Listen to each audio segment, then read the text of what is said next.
Então, bora lá, né? Bem, gente, meu nome é Eduardo Ranieri, eu sou engenheiro de bioprocesso e biotecnologia e, como muitos amigos meus vêm no LinkedIn, no WhatsApp, me perguntar como é que funciona um bioreator STR, um bioreator mecanicamente agitado, eu vou passar um videozinho aqui rapidão, só para tirar algumas dúvidas que geralmente me perguntam e tá aqui, se você tiver alguma outra dúvida, pode entrar em contato comigo, que eu vou ter o maior prazer de tentar ajudá-lo. Então, esse aqui é um bioreator STR de 10 litros que eu estou utilizando. Ele está lá em Piracicaba. Eu estou em Jataí, Goiás, mas eu estou monitorando ele à distância. Ele é da marca Engico, né? É um bioreator de bancada. Pedi autorização para o João, que é o dono da Engico, para mim estar fazendo esse vídeo. E ele liberou o acesso pelo Ndesk para eu estar controlando ele daqui de casa, tá? Então, aqui a gente tem a primeira interface dele.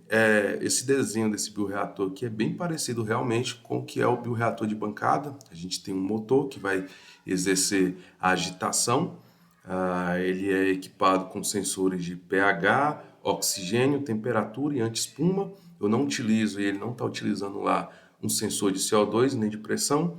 Então, essa aqui é a primeira interface. Nessa interface desse bioreator, né, a gente não tem controle de nada nessa primeira interface, é só uma interface de monitoramento. Tem a ação das bombas, tem 4 bombas peristálticas, eu posso colocar geralmente ácido, base, anti-espuma, entrada de inóculo, alimentação.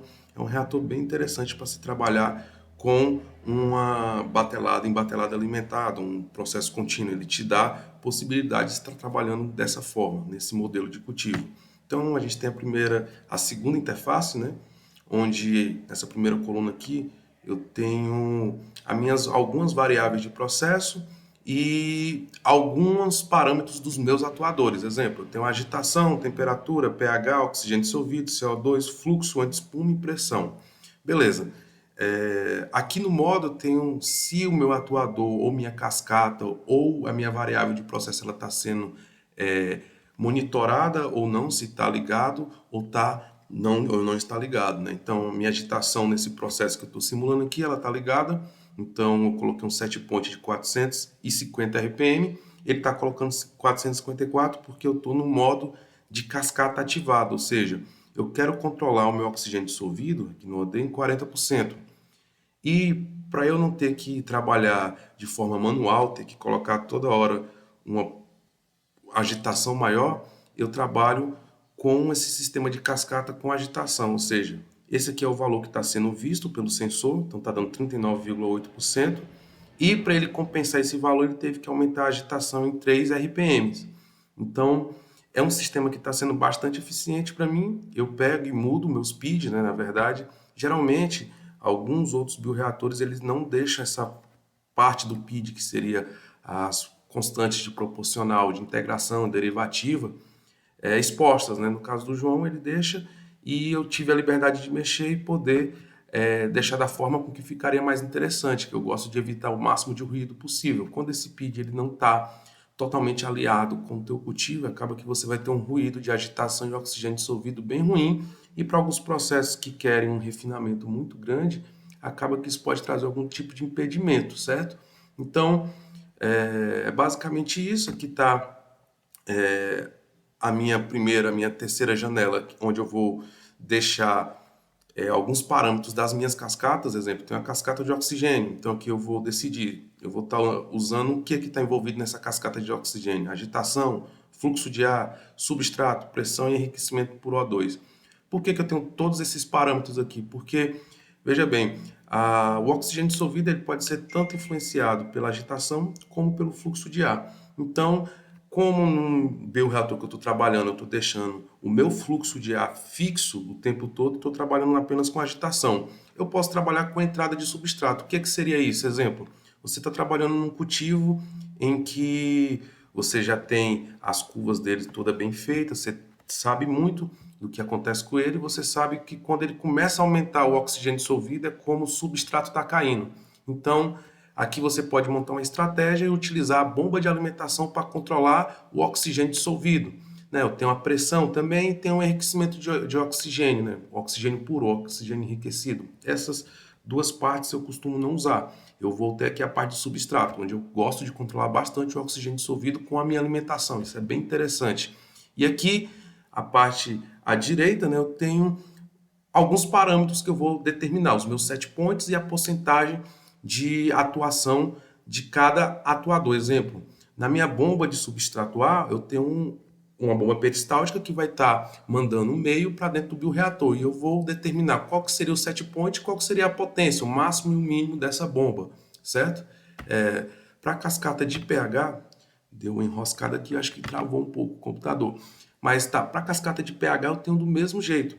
Na cascata de pH, eu estou utilizando um sistema onde eu vou controlar o pH no set point que eu quero. E aqui nesse controle da cascata eu vou dizer qual que é o mínimo que a minha bomba vai utilizar e qual que é o máximo que ela vai utilizar. E dentro disso eu quero saber a porcentagem de máximo e mínimo também. Ou seja, eu vou determinar quão forte ou quão mais leve vai ser a ação da minha bomba para poder controlar esse set point que eu determinei. E aqui vem a parte interessante que quase ninguém usa, mas eu gosto demais. Exemplo, você tem já determinado como vai ser o teu cultivo. Você quer trabalhar em batelada alimentada. Em vez de eu ficar alimentando pela cascata de oxigênio, então na mão mesmo, tem várias formas de você poder alimentar, né? Tem a forma linear, a forma exponencial. Então, das diferentes formas que você pode fazer a batelada alimentada, essa aqui é interessante porque eu vou poder editar uma curva. Então, eu venho aqui, curva de alimentação, 4 minutos. Eu edito esse arquivo no Excel ou no próprio bloco de notas, onde eu vou colocar o tempo decorrido e vou colocar a quantidade de gramas que eu quero da minha alimentação. Então, aqui é um pouco não complicada, porque geralmente a gente trabalha com ml, aqui a gente converte esse ml para gramas da minha alimentação que eu estou tendo, né? Então, eu vou saber a quantidade em gramas que eu quero ali dentro naquele período de hora. Então, aqui nessa cascata, o que ela me diz? Durante 0 horas, eu quero que entre 43 gramas desse substrato. E ele está aumentando de uma forma meio que linear, que vai aumentando, aumentando, aumentando, até chegar no ponto em que eu cesso a minha alimentação. No período de 0,1 hora eu cesso. Aqui eu posso carregar outra curva também. Deixa eu ver se eu consigo abrir outras curvas. E interessante, meu computador deu uma travada aqui de novo. Mas assim, o interessante é você poder brincar, não brincar, né? Você poder modelar o seu processo de forma com que você não fique refém de um operador tá o tempo todo do lado do bioreator. Ou seja, isso aqui é uma alimentação um pouquinho diferente, porque durante todo o tempo a alimentação está sendo constante, tá vendo? Então, passa o tempo, a minha alimentação é constante. Passa o tempo, a minha alimentação é constante.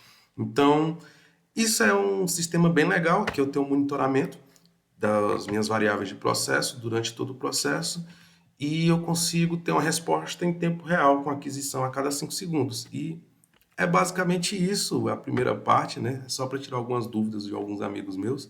E espero que ajude alguém. Para quem vai trabalhar com diferentes tipos de micro-organismo, é bem interessante você ter o seu processo mais modelado e ajustado possível. Para quem quer ter um controle bem refinado, é muito interessante se atentar a esses sistemas de cascata, de alimentação, de controle de pH. Então, fica aqui a minha contribuição. Se alguém tiver gostado, ou não também, estou aqui aberto a receber qualquer crítica. Mas valeu, gente!